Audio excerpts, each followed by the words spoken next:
Hey guys, welcome to Collider Movie Talk for movie fans. I'm your host, Ashley Mova, and this is The Daily Show. We give you all the latest news from the world of movies, plus some insight into what it all means. Leading off the show today is Mark Ellis. Welcome one and all to the best movie news show in the entire galaxy, getting you prepped for Game 7 here tonight. Yeah. We're not talking about baseball at all, but we do have a lot of fun movie news, including what will Flashpoint look like? Could Black Widow be a comedy? And what do Tom Hanks and Meryl Streep look like? We're going to find out the answers to all that and more. Who's joining me, Ashley? Also, here's John Schnepp. Woo! I went to Not Scary Farm last night. Oh. Had a lot, went through a lot of mazes. Saw Elvira, and I guess the baseball team won, right? Yeah. Very excited about that. Yeah. Well, you know that is a big game when he's aware of what's going on. Yes. The baseball team. But I thought you were doing a play on words. I thought you were doing not scary. No, I went. I know. It was I had scary. fun. Those ghouls scared me. No, I heard Not Scary ghouls. Farm is not to be messed with. That's some scary stuff. Uh-oh. Did you get touched? I heard that they can't touch you. The people that scare you. They did not touch me. They did not touch you. Your weird touching, that was odd. Do you know what I mean? No, I would never want to be touched by anyone like the that. people that run around, they scare you around. Yeah, and you're not supposed to touch them. That's just the unwritten rule. But they can get right behind you, go, like, scare the living shit out of you. Love that. Yeah. Who Also else here, is joining us? Kristian Harloff, obviously, is here. We know it. He's grumpy today. I just want to warn you guys. No, that's not true at all. That's not true at all. He's sassy It's today, not- is what I just- meant. It's just a matter of other things, but not grouchy at all. Did you get to trick or treat last night with the little one? I did not, but I took my daughter to go. Yes, I didn't actually.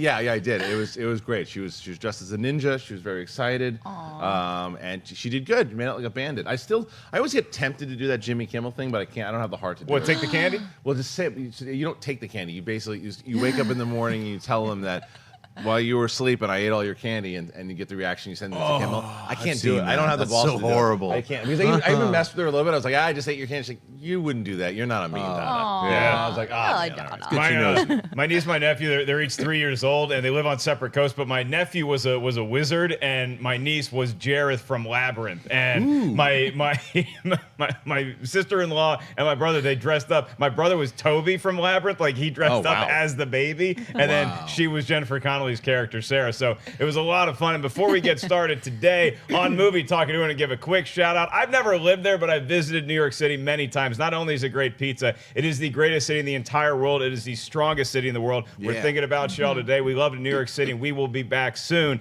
This show's for all you guys over there. All right, Ashley, let's kick off today with the Dodgers. No, on a recent episode of Meet the Movie Press, Variety reports Justin Kroll revealed that Warner Brothers is currently waiting to see how Justice League performs both critically and financially before moving ahead on their next big superhero team-up, Flashpoint. The movie has been discussed ever since the announcement at this past year's Comic-Con, with Flash being the central character and Gal Gadot's Wonder Woman also rumored to appear. The movie was never dated for release, with the latest reports saying Chris Lord and Phil Miller and Robert Zemeckis were all in consideration for directing.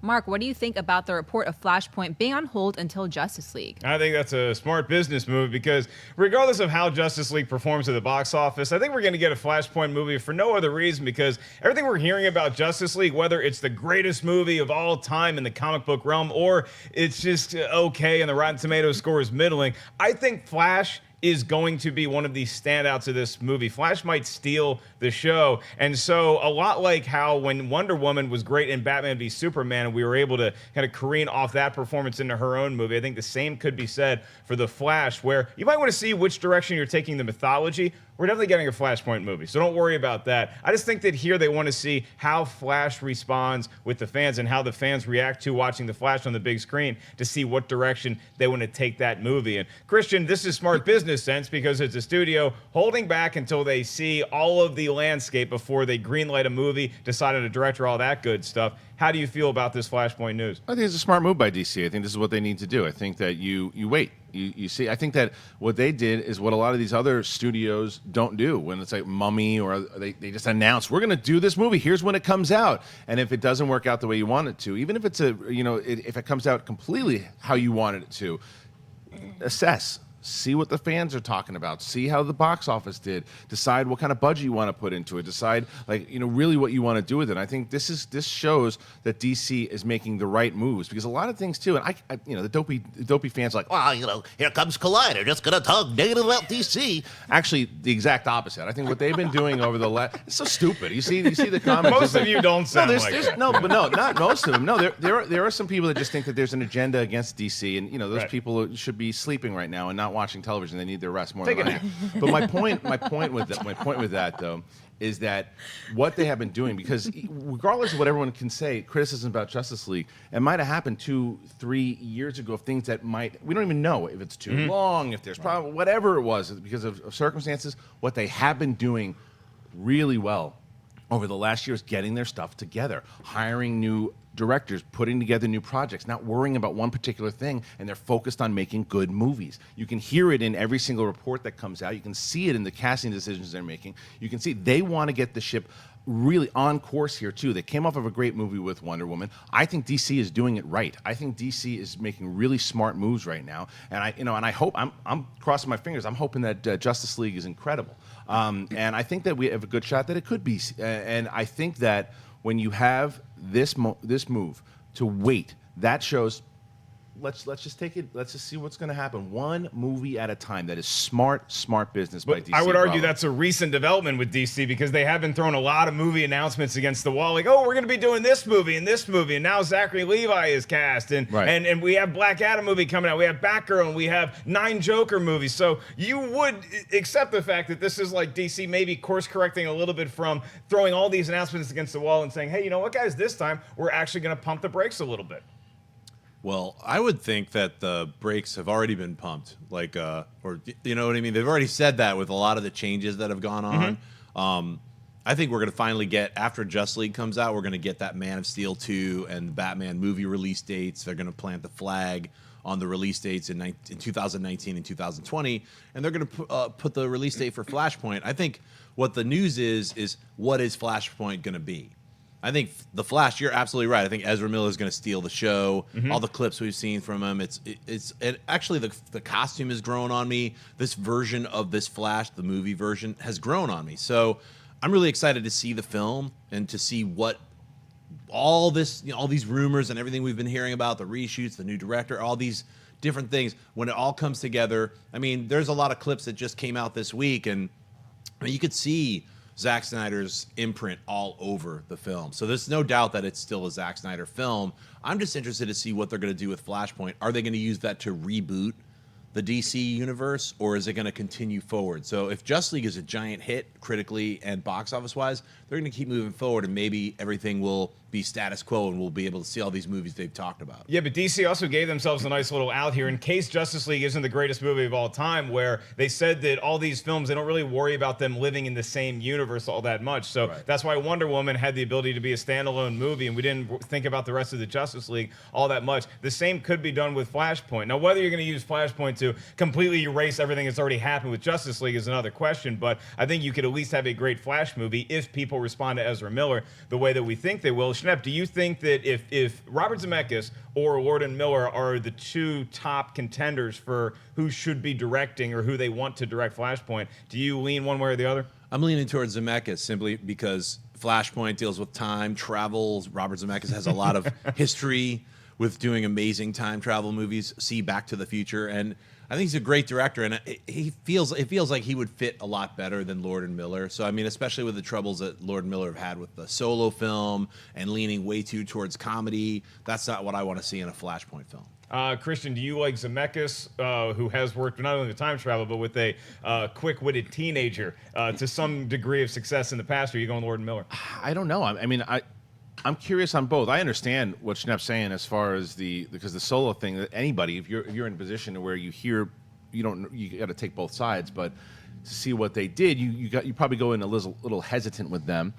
But I also think if you look at the tone that they set with like 21 Jump Street, 22 Jump Street, if you want that, if you're going to get too heavy on, not to that tone to the extent of Flash, but you know what I mean? Like there's going to be maybe even more so what they did with like Thor. If you want to go that direction with it because what I thought Thor did well was the way that they combined the storytelling plus the jokes, and if Lord and Miller can do that with Flash, it'd be a great choice.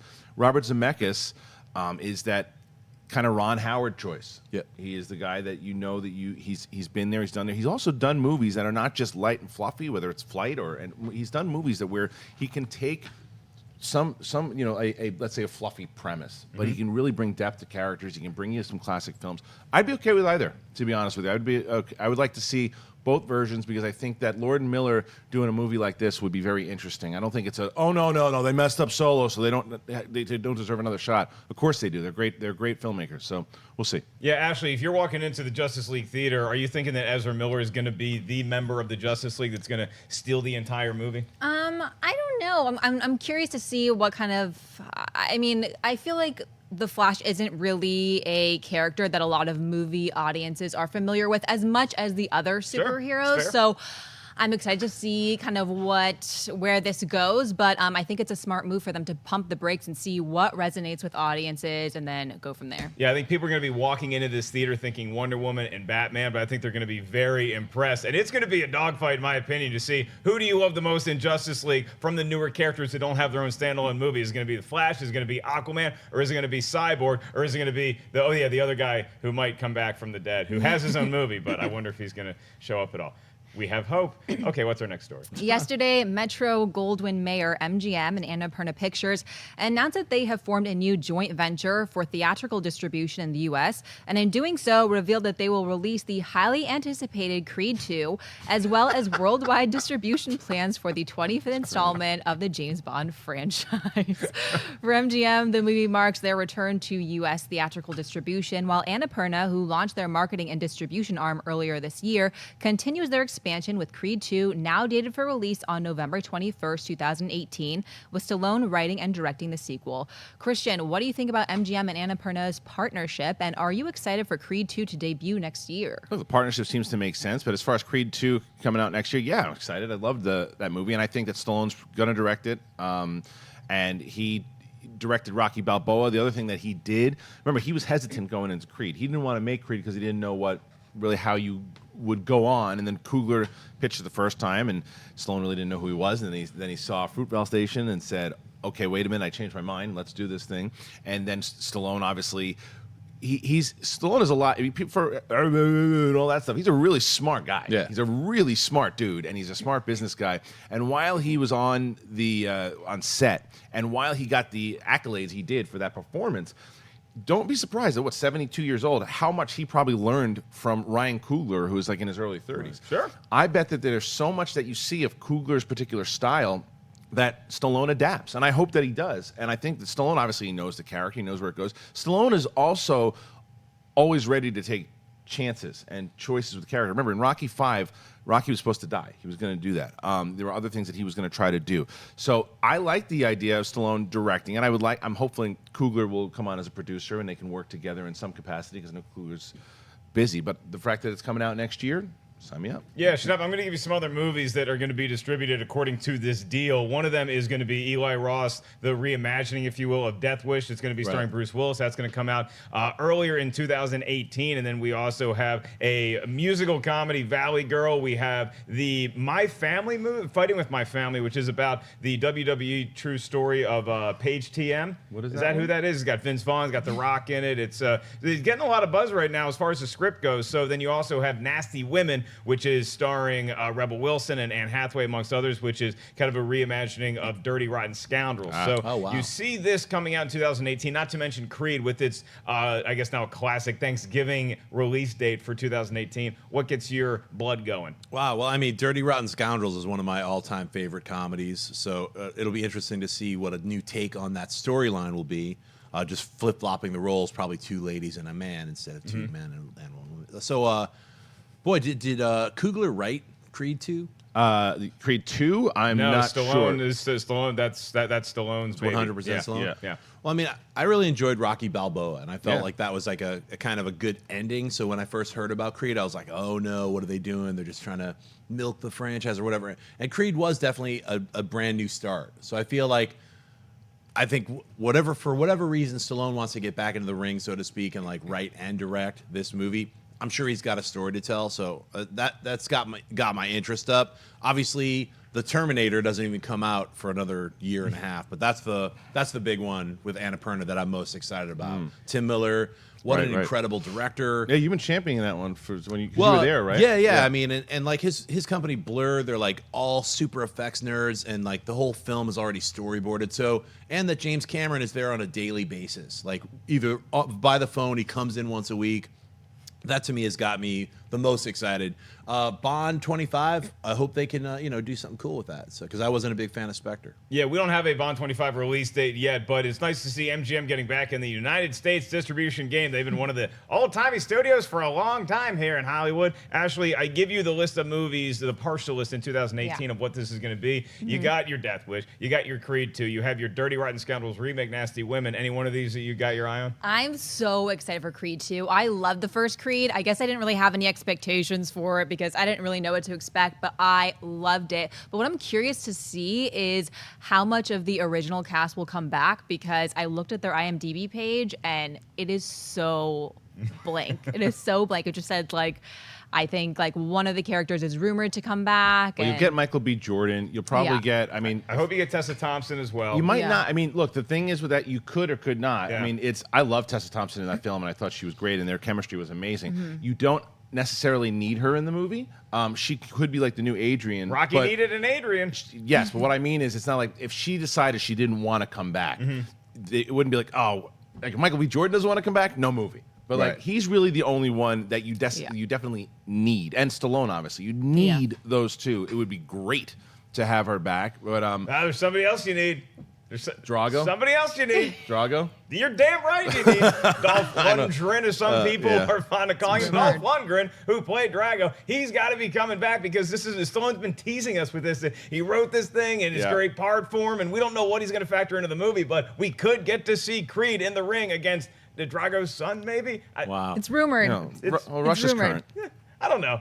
It's topical. Okay. We're going to go on to buy or sell. Ashley's going to give us the premise, and we will simply buy or sell it using our Halloween candy we procured last night. Yum. According to a report from the tracking board, Undateable creator Adam Sztykiel is in negotiations to write New Line and DC Entertainment's Black Adam movie starring Dwayne Johnson. No director has been attached at this time, but the film will be produced by Johnson and his Seven Bucks Productions, along with Beau Flynn of the Flynn Picture Company. The news comes days after New Line and DC set Zachary Levi to play Shazam, with Black Adam originally set as his central antagonist before the movie was spun off into a separate film. No release date has been set at this time. Schnepp, buy or sell Adam Sztykiel writing Black Adam? Early appearance today. They joined us today. Call the Orkin Man. Get the Not cheese that excited ready. about Black Adam. I guess what's our next story, Ash? Yeah, well, let's just big chip, big Tell us chips. how you really feel. Throwing big chips. What was it? Trick or treat. I'm tricking this son. It's out. No way. I'm not buying it. No, why not? Because he also wrote Alvin and the Chipmunks, Big Chippers, or whatever. What's it is called? that why wait, the Christian, things you got to appeared? see that movie. What were your thoughts about that Those film? stinky old The road chip? stink mitts. The Road Chip. They're the worst stupid movies. Almost sunk a whole studio.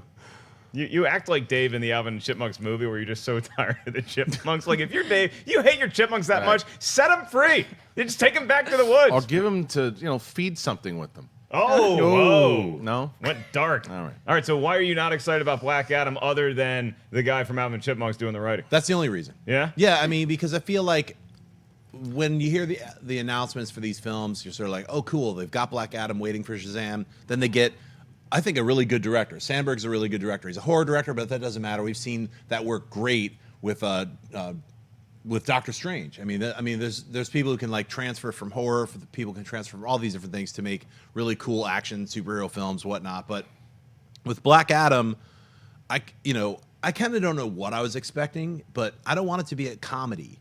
And they're going with, so for me, like, I'm obviously going to see the film. Hopefully I love it. But if it's a farce or it's a goofy comedy, I don't know. That's what it seems like they're leaning towards, that by the way they're talking about the film and who they're getting to write it. So that's why I'm selling it. Yeah, Sztykiel's a guy who clearly is known for comedy. I mean, even if you go to his TV days with doing Undateable with my buddy Chris D'Elia, then he also did a movie that is very famous in Harloff and I's history, Maid of Honor.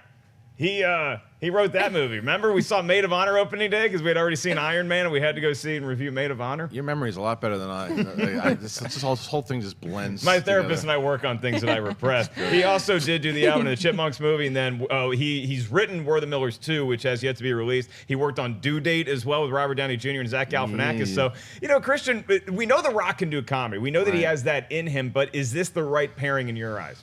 I mean, I'm not going to say no, because when it comes to writers, the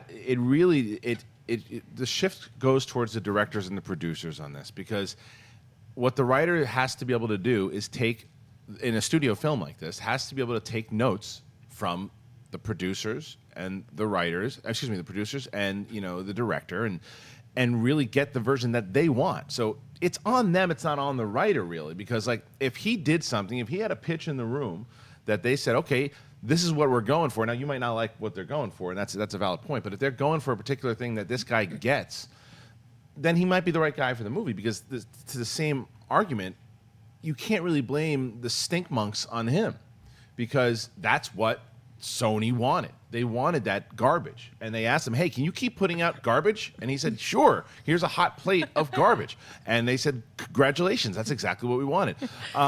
Due Date was not good, but I think he tried to do a Dirty Rotten Scoundrels. Here's my point. Trains Like, and Automobiles. there's people who've won Oscars for writing screenplays, but then they've also written Batman and Robin. Right. So, like, I mean, there's Right. a give and take. There's Yes. a push and pull, and sometimes someone who's really qualified won't get the job, and someone else will be like, well, look, you know this, this, and this. Yeah. Let's give you that. And they might go with, they could write it one way, but they're going to write it another way because they think that's what the studio wants. So it feels like that's why I'm selling it. Like, I don't want to see like a straight up. And I don't comedy. disagree with that point. I think that if I just don't know yet if what the tone's going to be like. But the guy in general, do I buy or sell him? I'll buy him right now, because he must have done something in that room. Because they're, like I said before, DC's making moves that they want to put together the right team. I like the choice of Zach Levi. I like the choice of The Rock. And then who's directing it? I'm sorry.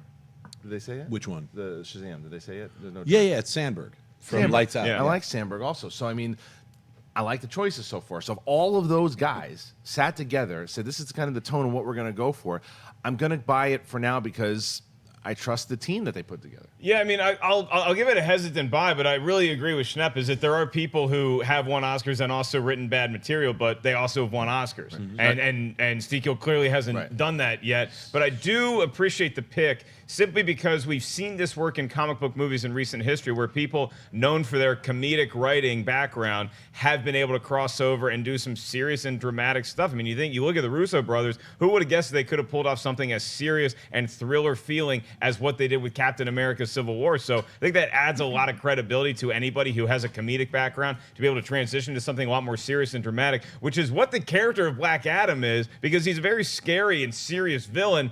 But this is not a Batman or Joker situation. There's not a whole lot of people outside of this world that are familiar with Black Adam. So there has to be some sort of mass appeal crossover that you're able to do.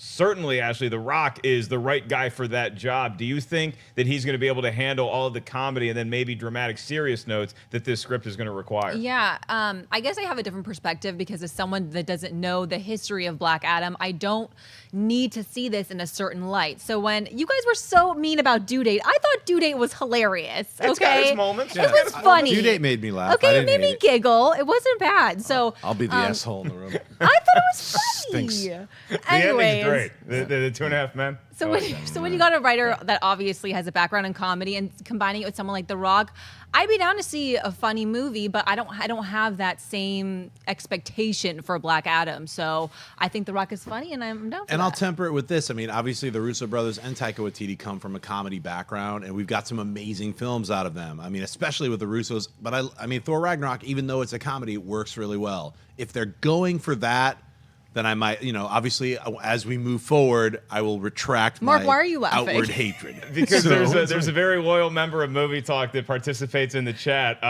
Casey and Dukeway pointed out that the way the headline reads, it looks like we're calling Sztykiel an undateable human being, because it says the undateable creator to write movies Damn, for DC. It's funny. like, this guy can get no play on any side But of at the least board. he's got a movie. He's just sitting in his room writing pictures because nobody's responding to him on Twitter. We are rooting for you, Jeff. Get that Tinder account and write a good Black Adam movie for us. All right, let's move on to our next buy or sell. 20th Century Fox released a first look at Steven Spielberg's Oscar hopeful The Post, starring Tom Hanks and Meryl Streep.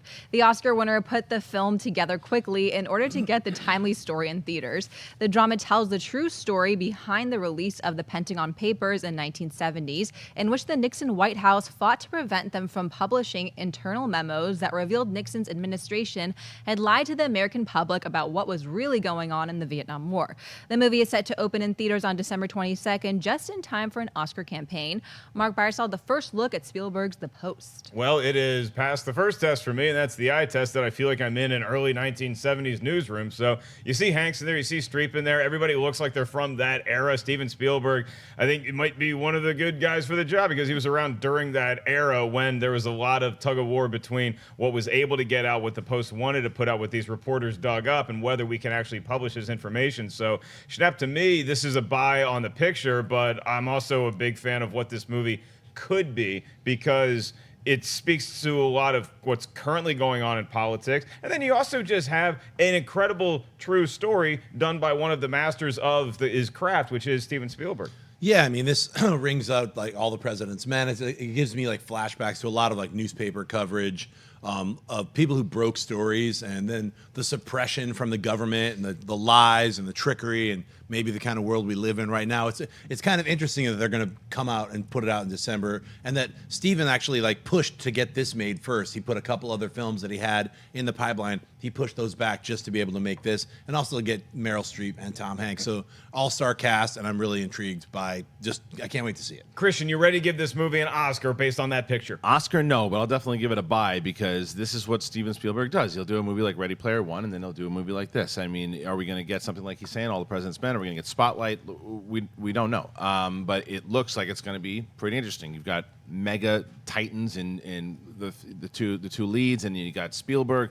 So it's going to be hard for me to sell this unless I see a trailer that I'm like, well, wait a minute, why do they have chipmunks in this all of a sudden? But other than that, right now I'm on board. It's going to be coming out December 22nd of next year. Ashley, Mova, does this look like the next Spotlight? I like your accent. This looks so juicy. I'm so excited for this. The cast is fire. Like, this is a crazy cast. Especially, I love Sarah Paulson and Allison Brie. Mm-hmm. Like, everyone is so talented. Her name was Sarah Paulson. Fight Club. Sorry. Okay. Thank you. Robert, sorry. Thank you. Sorry. All right. All right, hell of a segue there into our last buy or sell, which involves another character in the Marvel Universe who could get her own flick. With Thor Ragnarok hitting theaters this weekend and reviews noticeably positive for Taika Waititi's take on the God of Thunder, fans have already been asking if the director will stay within the sandbox of the MCU. In an interview with Jermaine Lucier at IO9, Waititi mentioned his desire to make a Black Widow movie, saying he could bring something pretty unique to her story. He then elaborated, saying, I like to see Black Widow as something crazy and a bit funnier than we expect it to be, because we know her story and it's very sullen and very dark, and her history is very dark. But what's the funny version of that? What's the more entertaining version of that? Kristian, would you buy or sell a Black Widow movie directed by Taika Waititi? I love Taika Waititi, by the way, and he came in last week. We had a chance to talk to him. Dude is so funny, so talented. He's 3 for 3 so far in the movies that I've seen with him.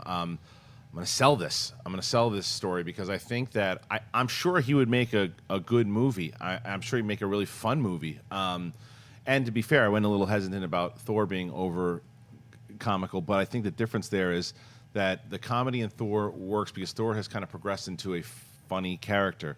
Hulk is, when he opens his mouth, is pretty funny and should be at times. Black Widow has already been set up to, she's pretty messed up. There's some deep issues going on with her. It's just things that happened in her past that you could put some comedy in it, but I want to see a Born Identity type story with, I do want to see that movie. I think that would be a great movie, Black Widow, and I think if you really dove deep into what she's all about, you don't need comedy in this one. And I think that's comedy for a lot of these movies we've been talking about. They can work, and he proved that he made it work in Thor. The first Guardians, it worked. Yeah. This is not a movie that I would want to see that kind of humor in it because he just can't help himself because the guy's he's naturally, he's a hysterical dude. But yeah, I'm going to pass on the idea of it being a comedy. Yeah, you know, I'm gonna sell this idea, but I love Taika Waititi as well. I just think Black Widow is better served in like a spy kind of a James Bond world. I mean, Mark Waid and Chris Samney just did an incredible Black Widow comic, and it's available as a trade right now. Pick that up. That just came out this year, or finished its run this year, so to speak, and it's amazing. And that's the kind of direction, at least, that the Black Widow character has been established in all these other movies. I think Thor was ready to take this jump into a different direction. And I know Taika also in another interview has said, you know what, I want to stay in Thor's world, and I would like to make Thor Ragnarok 2. In fact, I just want to call it Ragnarok 2. He'd rather just, that way, because this is not Thor, this isn't Thor 3. This isn't a continuation of the first two Thors. This is a totally different Thor in its style. It's a shared universe inside the Thor Yeah, world. so I'm just saying, it's like, if he's going to continue, I love the idea of him continuing with what he's already established in that tone and that sensibility. So whatever happens with Infinity War 1 and Avengers 4, if Taika is going to come back, it'd be great to see him take on a bunch of characters in Ragnarok 2. Yeah, I'm gonna have to agree with you guys. Where I love Thor Ragnarok, I think you guys are gonna really get a kick out of it. It's a funny movie, but it also has a lot of great action. I think that I would rather see a more serious spy thriller procedural feel from a Black Widow standalone movie. So somebody like a Catherine Bigelow who did The Hurt Locker and who did Zero Dark 30, or somebody even like Taylor Sheridan who made his directorial debut with Wind River, but also wrote something like Sicario or like Hell or High Water. I think that would be a cooler vein to see it, because this Black Widow movie could be very important on a number of fronts. One is that it could break that rule that Marvel movies have to be light and funny all the time. This could be the dark and gritty look that we want to see Marvel occasionally take that exit ramp to. So I think that a Black Widow movie with a more serious vibe would be the perfect fit. I think from what a lot of people are saying, and even from Taika, I can't imagine that he was serious too. I think it was joking and in jest, and even said that where we were going with that he wants to stay more in the Thor world. I would be surprised if the comments about the Black Widow thing was serious. I think he was joking around like he does. He jokes literally. We talk to him about everything. Filled with sarcasm. Yeah. So like everything he was saying was like layered with like, I'm effing with you right now. Right now, with, what I just said, I'm totally with effing everything. with you. But I don't think he was messing around with Thor though too. No, I think that he not at all. enjoys being in that world, and I think that to me it was the best one out of the three. Damn it, this is movie talk. We take everything that is said, regardless of how sarcastic it may have been at the time, with ultra seriousness. Ashley, you're on board, right? Not at all, actually. I think that Scarlett Johansson is not funny in the slightest. I'm sorry to say. She is not funny, so this just does not work for me at all. What was that awful movie that she just did about whatever? Rough Night, Date Night? Awful. Rough Night. It's not going to work for her. So we shouldn't have done this. I think it was called. Rough Evening is what it was. I have a bonus by yourself, everybody. Is everybody ready? Flash turn on the music. Hit the lights. Perfect. John Schnepp, we go to you for a bonus buy or sell. This Danny Elfman news just in. Oh, that's right. So Danny Elfman in some interview recently said that he is using the Batman theme for what? For Justice League. It is Batman's official theme is the 1989. Get out of here. here. It is That's true. Animated series Batman. It is the actual theme. Yes. Oh, it's so good. And I buy that that so hard. When I read that this morning and I watched the interview, I was like, and he didn't say anything. Now, Is it canon? It is canon. No, but so is Ben Affleck actually Michael Keaton? Well, I know that's what's gonna happen. That's his dad. Yeah, they revealed. Keaton's coming back, ladies and gentlemen. But, Robert Wool is coming back. I just wanted to say that the clickbaity type of article that you might read is like, they're insinuating that he said some derogatory things about Hans Zimmer, like that he's the best or that he was very pompous. And he wasn't. I actually watched the interview, and he said Hans did an incredible score. He did an amazing job, but there wasn't an iconic Batman theme that ran throughout all three of those films.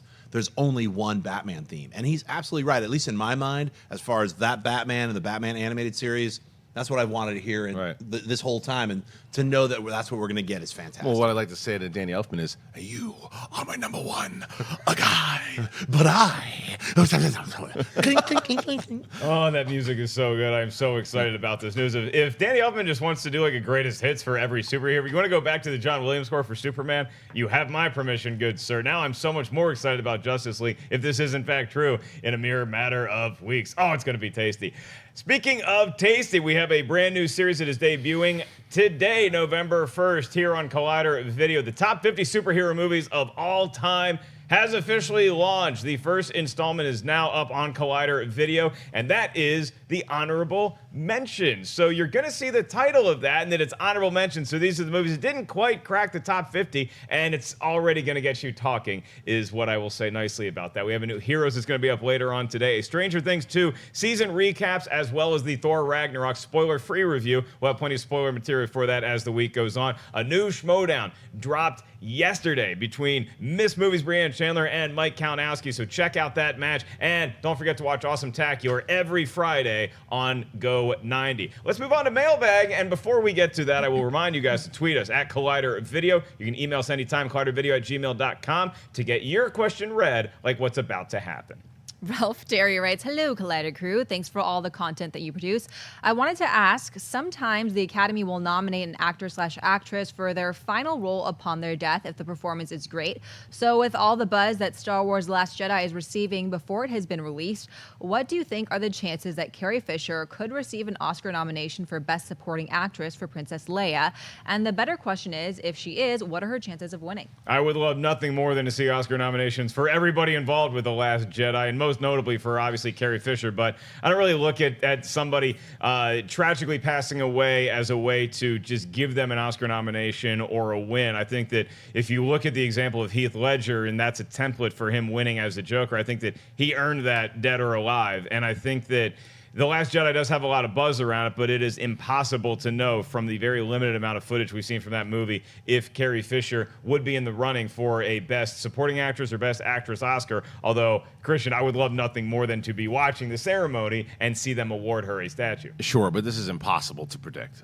It's one thing to hear buzz about the movie right now, and it's another thing to know, without spoiling, what she does, what levels of emotion she has to go through inside of this movie. How we hear that her story, she's kind of front and center in this one. She was kind of in the background for the most part of The Force Awakens.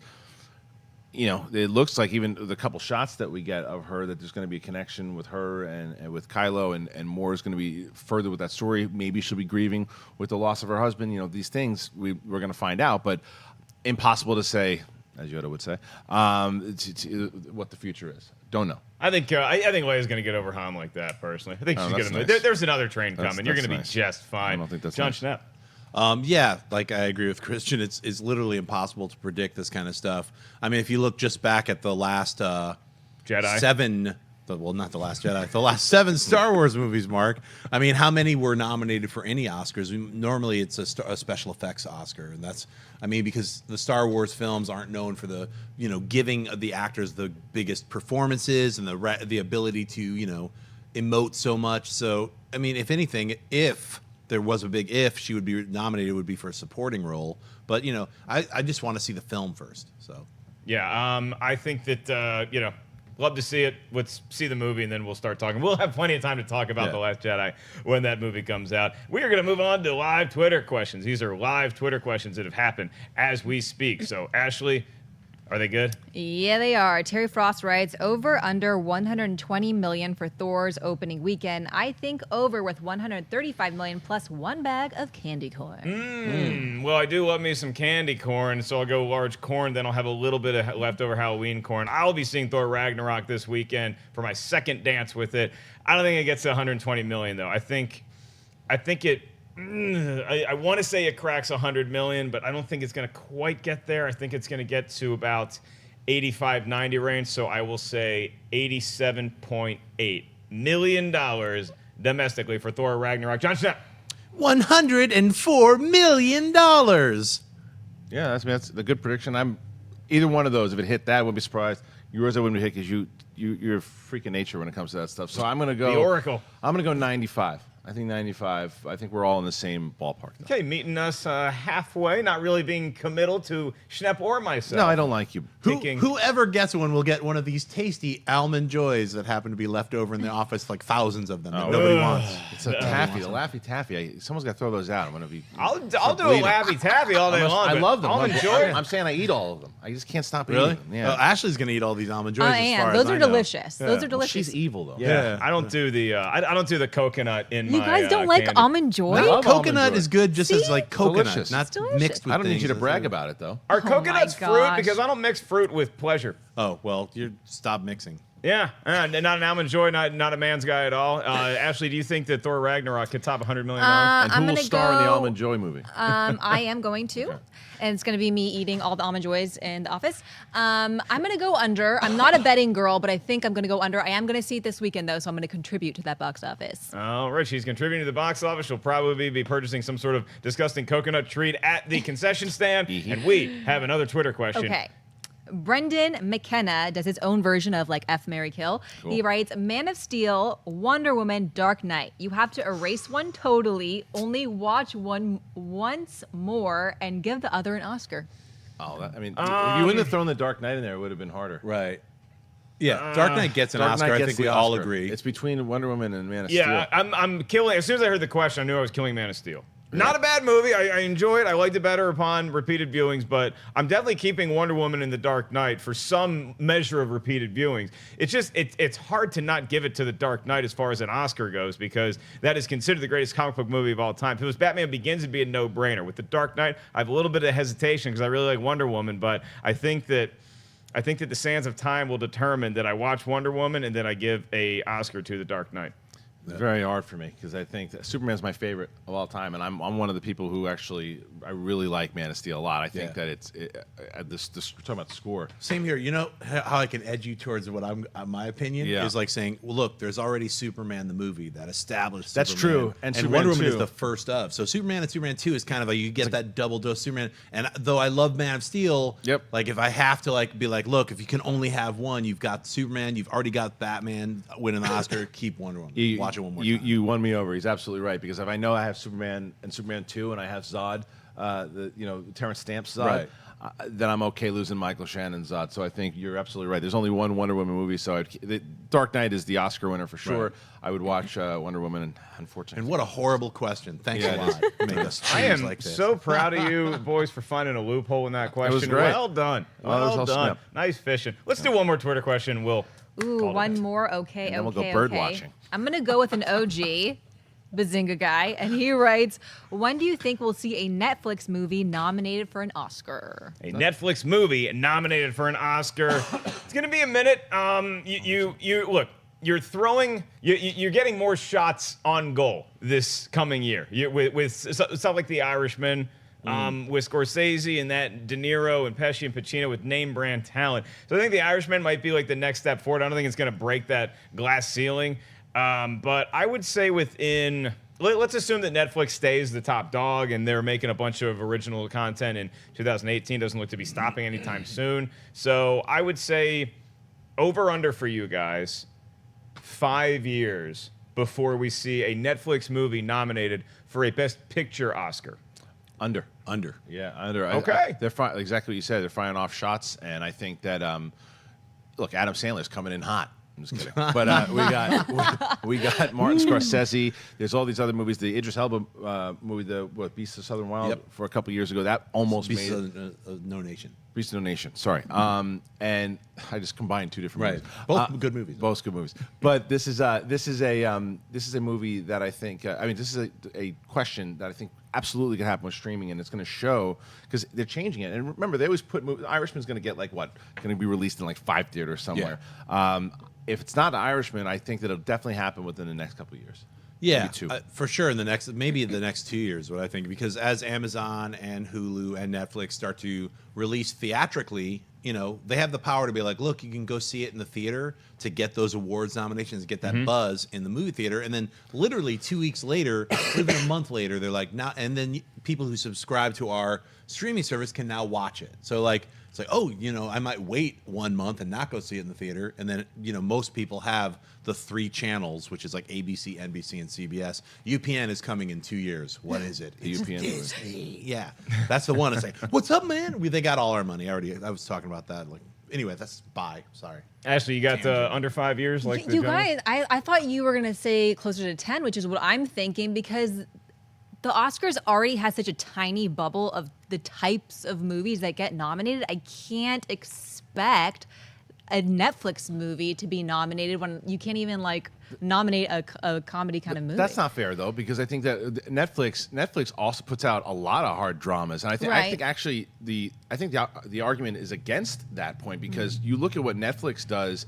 Netflix gives an opportunity to these filmmakers that can't get wide release to their smaller films that we have privilege to in LA and New York and certain places to see these smaller films where a lot of the wider audience don't get a lot. Never gets released. No, they hear about the Oscar movies through the Oscars, and they go, oh, now I want to see that movie. Like Revenant is a bigger example that got a wide release in January. Netflix gives more of an opportunity to get movies like that, these Oscar movies, to stay in the same bubble, but just more of a wide release. Yeah, I'm persuaded easily, so I want to like give into Kristian's arguments, but I just think that Netflix isn't like, the Oscars have like a certain feel to them, like, oh, it's a it's a movie that would be nominated for an Oscar, and I just don't feel like, I feel like Netflix is too young and too like forward thinking to actually be in the same caliber of the Oscars. Talk to us next year, because literally everything changes as of like their slate for next year is like 80 giant films. In fact, some of those aren't going to be films; they're going to be series. But all of those streaming services we're talking about are putting like billions of dollars into programming. Don't forget, Amazon already got nominated. Yeah, it was Manchester by the Sea. Yep. So Amazon. Well, Amazon produced that movie. We're talking about movies that debut on Netflix. I'm just saying but I'm just saying the company itself, like, and where you could, because if Amazon would have put, that it got the buzz in the studios. I'm just saying though, the companies themselves are producing these things.